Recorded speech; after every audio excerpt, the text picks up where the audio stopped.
Days.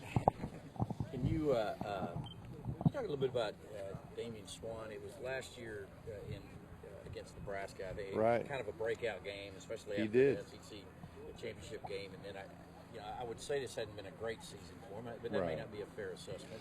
Well, he didn't play as well as he hoped he would. I think that he's very hungry to finish strong and get ready for a great senior year. We're going to need him to play his best. We're going to need him to prepare his best. We don't need his leadership if we're going to get where we want to go. I think he and Corey Moore are the obvious choices for the leadership of the back end of the defense, and I think they're already kind of gearing up for that. So yeah, we expect a lot out of Damon. How much will that help if you've got two guys like that really take it? It seemed Well, like it's huge. Some guys maybe had their head on a swivel in the secondary. Yeah, it's huge. Everybody as a whole in that unit, will be a year older. I mean, it's just like talking to Shaq yesterday. I was like, Shaq, you're not a rookie anymore. I mean, you've been here a whole year. You're really a veteran now. So a lot of these guys that were rookies are more veteran. And when you take the number of snaps a lot of these guys have played, they're a lot more veteran than some other guys that are second-year players over the years, guys that might have been redshirted or just played specials or whatever. I mean, these guys played a bunch of downs, and so I think that all that experience is going to help. But you do need, at least a couple guys to take the ownership of the group, and it is nice to have at least a guy in the safety area and a guy in the cornerback area to lead the way. And I think when you get that happening, plus other guys just already understand a little bit better what it takes as individuals, it kind of all you gain a lot of momentum that way. So I feel confident we're going to have some good leadership back there and guys that are really ready to pay the price for winning. We've asked a few of the guys about next year in the NFL. As of now, is there anybody even considering this? I mean, it looks like you're going to have everybody back. It seems like it. I've heard nothing that would make me think that a guy's real serious about moving on. I don't see that. I haven't heard that.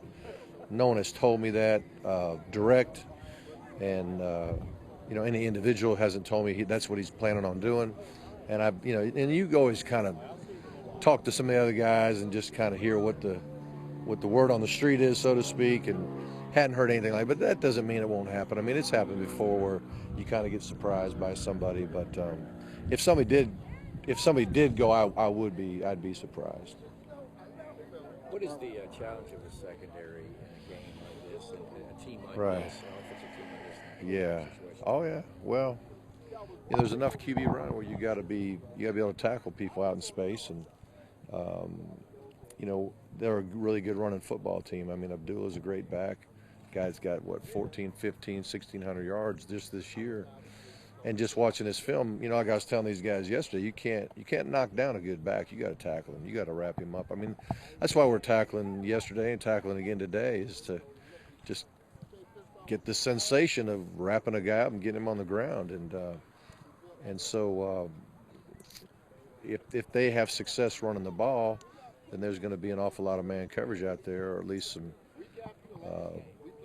one high safety looks where guys got to play some pass defense, and so it's a challenge. They've got a very good, strong running game and guys that can sling it.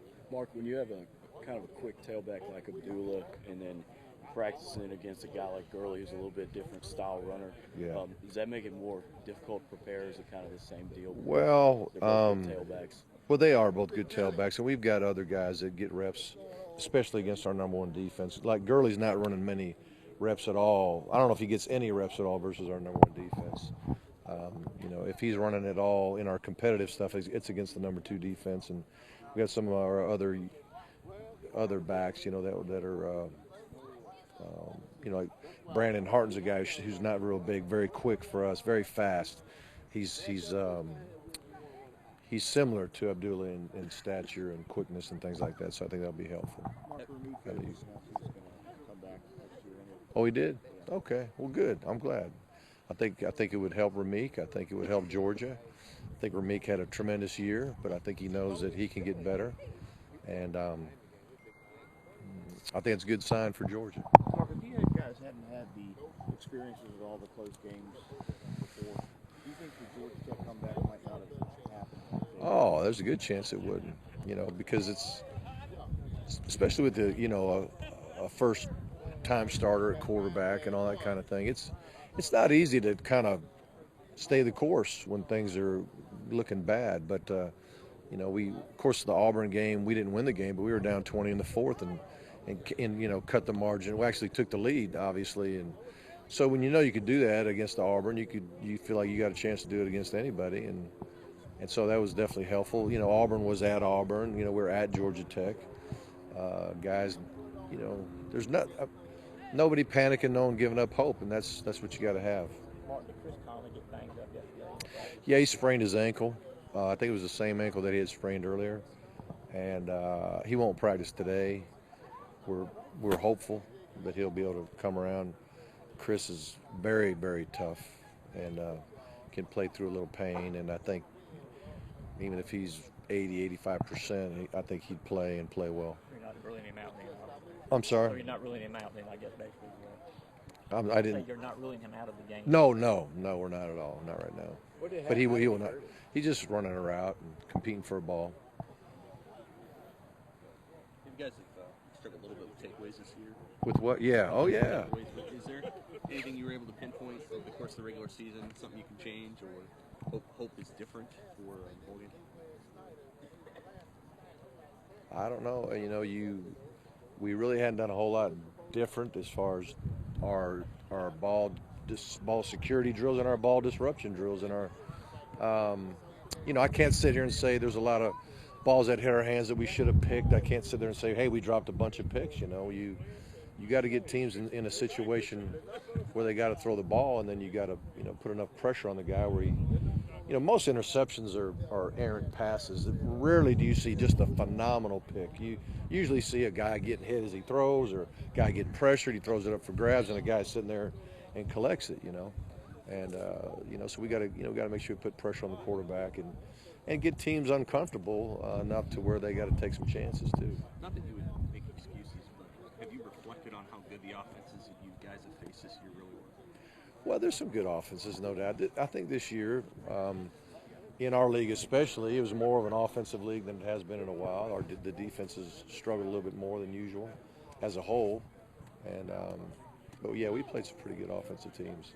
Mark, the defense as a whole has got kind of bad rap a lot of the year, but how do you feel like the D-line in particular is fair? I thought our run defense has been very good. Even in the Georgia Tech game, I don't know how many yards we gave up at the end, but we were defending the run pretty well. We weren't defending the pass very well that day.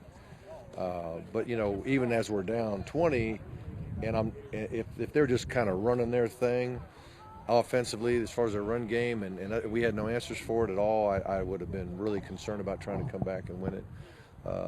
Even in the Auburn game, I know they had a lot of yards running, but that's what they do.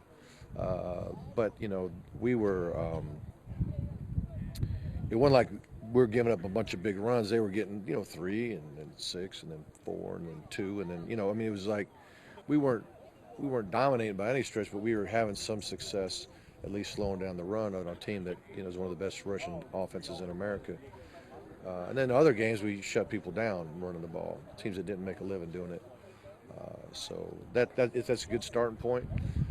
We got a lot of people in third, medium, third, and long all year long. We didn't get off the field.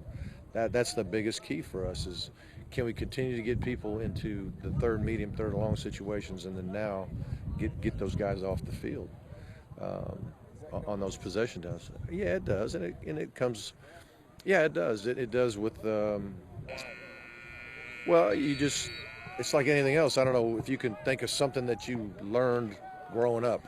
I don't know if you played an instrument or, like I always talk about my son David learning how to do a headstand. I mean, in the beginning, he couldn't do it, and he couldn't do it, and he couldn't do it. So I don't know how many times he tried. He might have tried 50 times, 100 times, couldn't do it.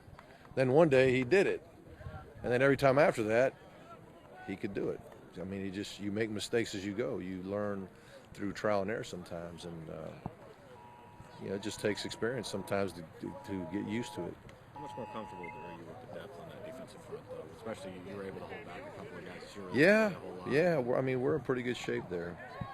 And like we're saying, the only guy leaving is Garrison up front, and from what we can gather, and and a lot of guys played, so I feel good about the depth right now. Is there any matchup that favors this year's defense over when y'all played Nebraska last year, just as far as personnel? I don't know. I think it's. I think this year's game is probably more of the same.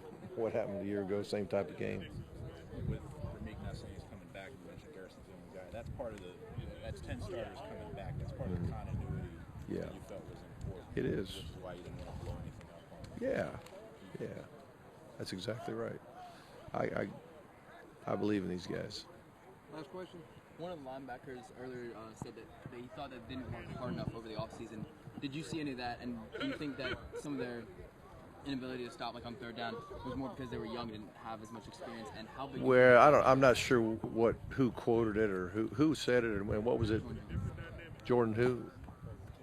He was saying that he didn't personally, or he said that he didn't feel like he worked hard enough. Do you think that's more just the fact that they were? I think Jordan's a real humble kid, and he's not going to beat his chest about how great he is, and he's probably the kind of guy says, I probably didn't work hard enough. I could work harder.